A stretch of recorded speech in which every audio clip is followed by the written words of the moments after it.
आप जितना मेहनत कर रहे हो ना, जिस दिन आपको बड़े पद पे मिल जाएगा ना, तो इससे ज्यादा मेहनत करना पड़ेगा।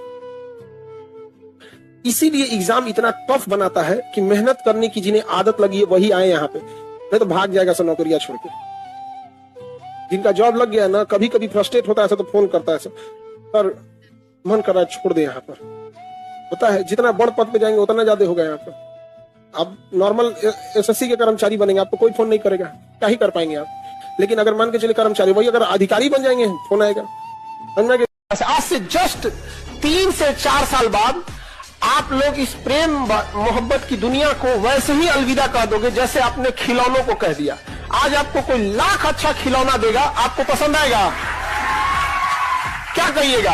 अरे बच्चों की चीज आज से जस्ट 3-4 साल के बाद आपको कोई कितना बढ़िया रहे, कोई कितना मुस्कुराए, निकल यहां से, माथा पे टेंशन निकल यहां से। दुनिया का कितना है, लेकिन क्या है ना कि यही 3-4 साल जो आपका बचा हुआ है, ये डिसाइड करेगा कि आपकी पूरी जिंदगी कैसी होगी। और ये जो इंसान 3-4 साल भी अपने आप को कंट्रोल नहीं कर सकता है, फिर पूरी जिंदगी समाज उसे कंट्रोल करता है।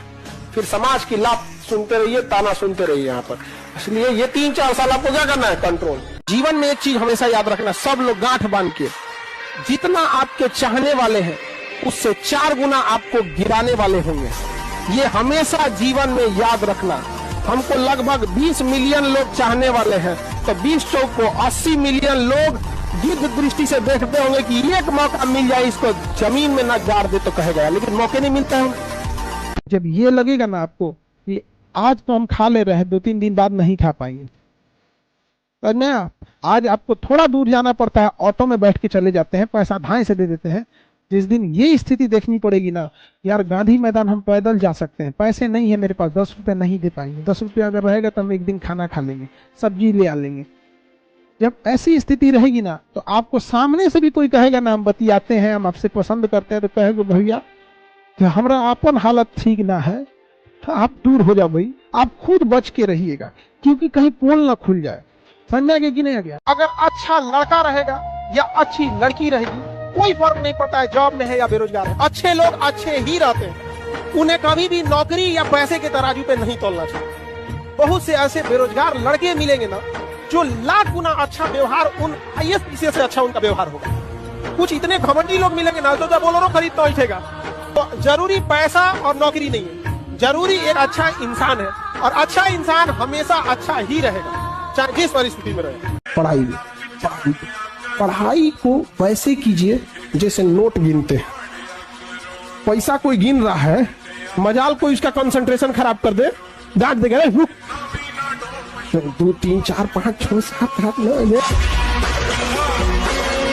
दुख की बात यह है कि समय बहुत कम है, लेकिन सुख की बात यह है कि अभी भी समय है। लेकिन समय के पास इतना समय नहीं है कि आपको दोबारा समय देगा।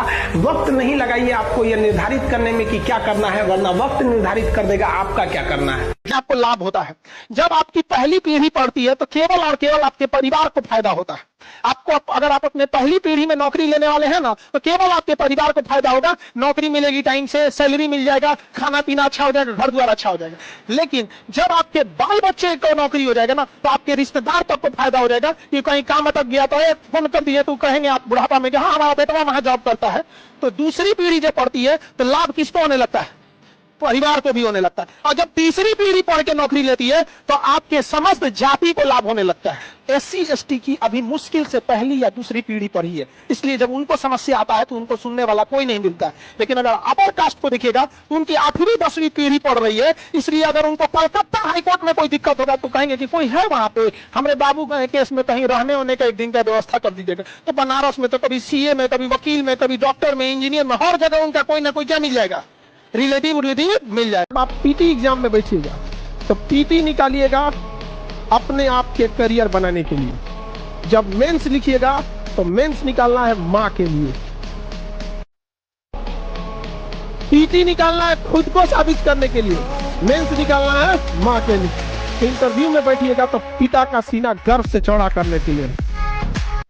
आप जिंदगी में याद रखिएगा, किसी को अपने यहाँ बहुत इज्जत दीजिएगा, वो दोबारा जरूर आएगा, चाहे वो दुख बीमारी हो, चाहे वो कोई इंसान हो। 8 घंटा आप तब काम कीजिएगा जब आपको केवल जिंदगी में पेट पालना है। अगर आपको कुछ ज्यादा बड़ा करना है तो भूल जाइए 8 घंटा, आप जग गए तब से काम पे लग गए। जिस दिन आपको डर लगने लगेगा ना कि बहुत पढ़ना है, समझिए कि आप सफलता के रास्ते में। जिस दिन डर नहीं लगेगा ना आपको, अरे हो जाएगा मेरा, आप भी जाएंगे होलसेल में। क्योंकि सफलता इतना कठिन परिश्रम मांगती है कि अच्छा इंसान डर जाता है। दुनिया पूजती है सक्सेस को, यहाँ सक्सेस की ही पूजा है। 1 नंबर से छट जाओगे ना, 1 नंबर से, तो कोई ना पूछने वाला है। महज 1 नंबर, वो 1 नंबर से थोड़ी छटा है, वो इसलिए छटा है कि सीटें कम थी। अब सोचो कोई विद्यार्थी 1 नंबर से छट रहा है, कुछ मत करो। जो सीट 1000 है ना, बस उसको 1500 सीट करो, फटाक से सेलेक्ट हो जाएगा। वो छटा ही नहीं है, वो कमी थी जगह की, कमी थी जगह की, लेकिन समाज इसको समझेगा। भगवान से भी हाथ जोड़ के यही दुआ मांगते हैं कि जितने लोग हैं देश के, सबको एक दिन अपनी कहानी सुनानी पड़े, क्योंकि यह देश वीरों की धरती है, वीरांगनाओं की धरती है। यहाँ पर हर बच्चा यहाँ का फौलाद है अपने आप में यहाँ पर। तो ये वक्त है अब ऋण चुकाने का। अगर दुख न आए ना, तो इंसान अपने आप को भगवान समझ बैठेगा, अपनी औकात भूल जाएगा इंसान। कोरोना आके हम लोग को हमारी औकात दिखा के गया था कि कितनों पैसा वाले हो जाओगे, कितनों बड़े हो जाओगे, औकात में रहना, 2 मिनट में सब शांत हो जाएगा। प्रकृति अगर घूम गई तो आप दिखते कैसे हैं, आपका रूप रंग कोई कुछ ना पूछने वाला है। आप अगर सक्सेस हो गए तो सिकंदर, नहीं तो बंदर, आपकी वैल्यू गिरा देगा लोग यहाँ पर। इसलिए जब भी आपको कभी टेंशन फ्री लगे ना, तो एक बार आईने में देख लीजिएगा और खुद से कहिएगा तुम लड़का हो, खींचना है तुमको पूरा। परिवार, समाज, घर द्वार, छोटे भाई बहन, बहन की शादी, बाप का कर्जा, खेती, बाप की बीमारी, माँ का सपना, सब चीज लेके खींचना है। इतने आराम से नहीं होगा। True reality but very harsh. आपकी इमोशंस को समझने वाला कोई नहीं।